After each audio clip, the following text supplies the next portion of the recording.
Hey guys, what's up? And I have a different review for you today. I'm going to be reviewing all three of the original Star Wars movies. And when I say original, I mean the original trilogy that came back in the 70s and 80s, episodes 4, 5, and 6. I always thought it was really dumb to have called these 4, 5, and 6. And probably when they were first released, they probably never got episode 4, 5, and 6. They were probably, they were re-released later as 4, 5, 6. I'm talking original Star Wars films, and I'm going to be reviewing all three of these for you. Not these particular versions, just the movies overall. This is kind of in honor of the new Star Wars film, which is pretty good. I saw it in the theater. People are going to hate me, but it is getting slightly too much hype. But it is good. It's good. It's worth seeing. It's back to form for the series. And it certainly beats those crappy prequels. You will not hear me really talk about the prequels here. And if I do, it'll be Revenge of the Sith, because Phantom Menace is a crap movie to me. And Attack of the Clones is a crap movie to me.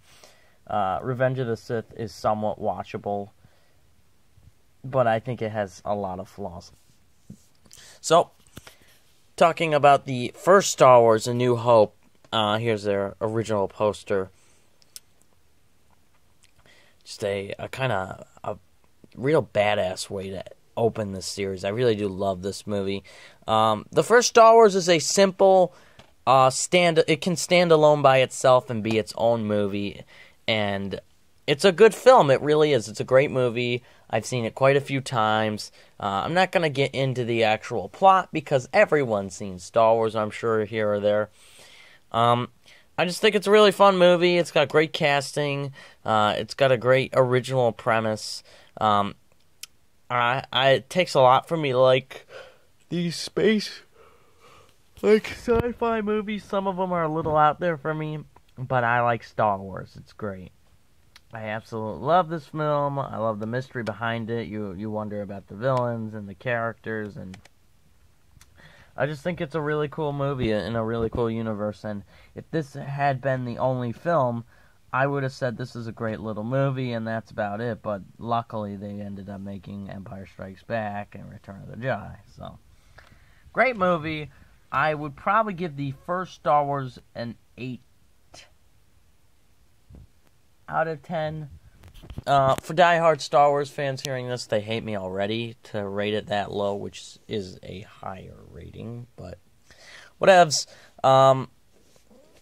Just overall a great film, great sets, and it's a fun little, the whole movie's about blowing up the Death Star, and it's kind of a rescue mission too at the same time. Moving on to Empire Strikes Back. Let's go with the original poster here. Really cool. Now, this, of course, is my favorite, like everyone else will say is their favorite.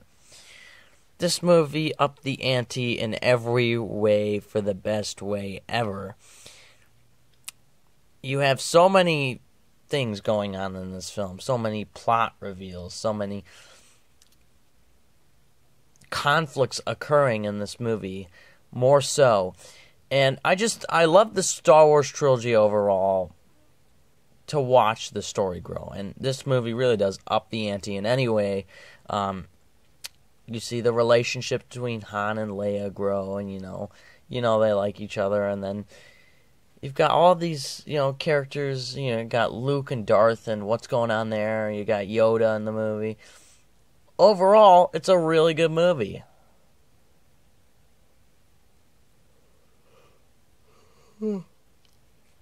I would say this is everyone's favorite because it really is a good movie. I can't really say any more than that because that's as true as it gets. Empire Strikes Back for me is just one of the greatest films ever. It probably wouldn't make my personal top 15 because I love a lot of different movies, and Star Wars is a film series I've always loved, but have had put further back than what most film people would put on their lists. And I've always liked these films. I've always gotten why people like them. I've always, enjoyed them myself. But I do think they have they are not as good as films like The Godfather for me. Empire gets a 10 out of 10. It's a great movie. It's an amazing masterpiece that probably will never be topped. And just overall a great film. Return of the Jedi. Really cool steel cover. If you haven't gotten these steels, I highly recommend. They're really cool looking. I love the covers. Oh, there's the poster. I love this poster. Really cool. So, this is the final chapter. Well, at least, of the original trilogy. This movie, again, was the full circle of the story. And after I briefly, talk about why I like this film and give it a score, I'll talk about the film trilogy as a whole. So, this movie I like. It has a lot of problems, but I still rate it pretty high and forgive some of the mistakes, because there are a bunch of mistakes people talk about again and again. The whole Boba Fett thing, I mean, that's just like a big fail right there. The Ewoks, they're enjoyable, but they're a little, come on.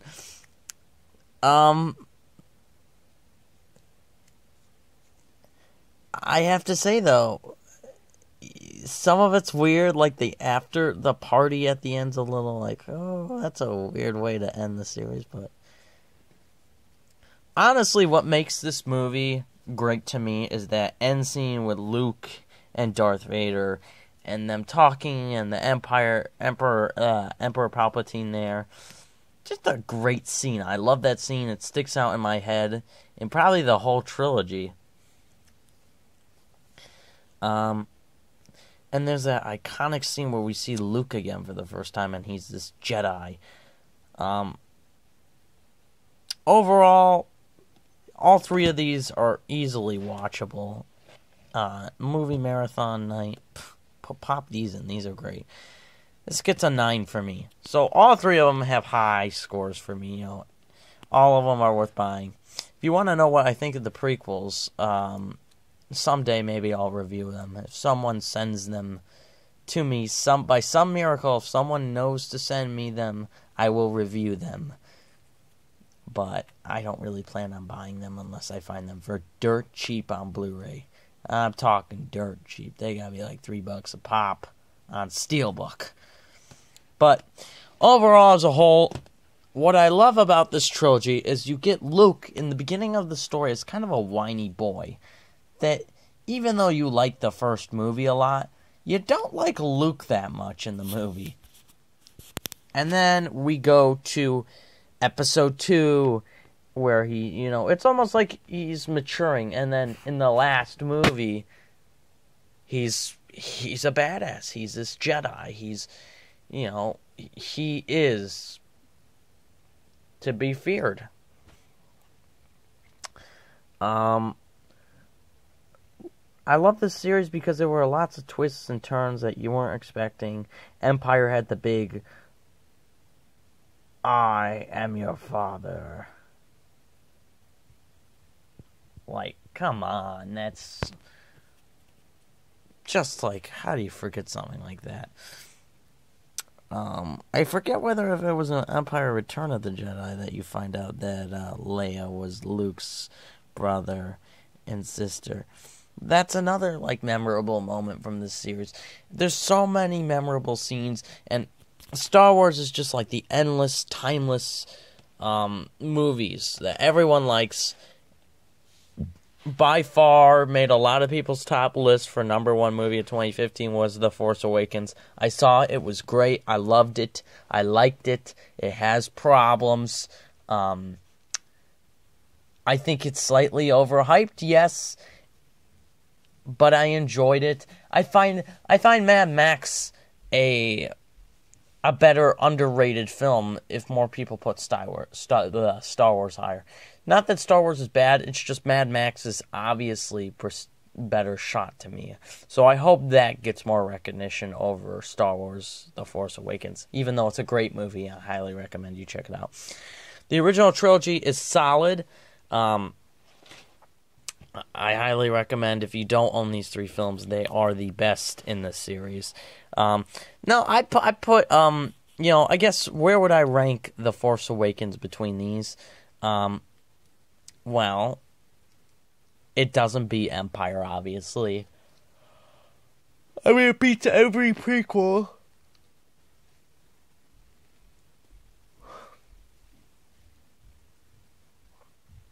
Or it might beat the first Star Wars, and that's about it. But I don't think it's touching the other two. But I love all three of these movies, so they're endless rewatchable, and they have endless rewatchability, and they're great films. So check out the trilogy. If I had to go based off like best movie trilogy, Star Wars would be up there somewhere. With the Nolan trilogy, the Back to the Future trilogy, maybe. There are so many great trilogies, and I just wanted to share what I thought of the Star Wars films, and here you guys have it.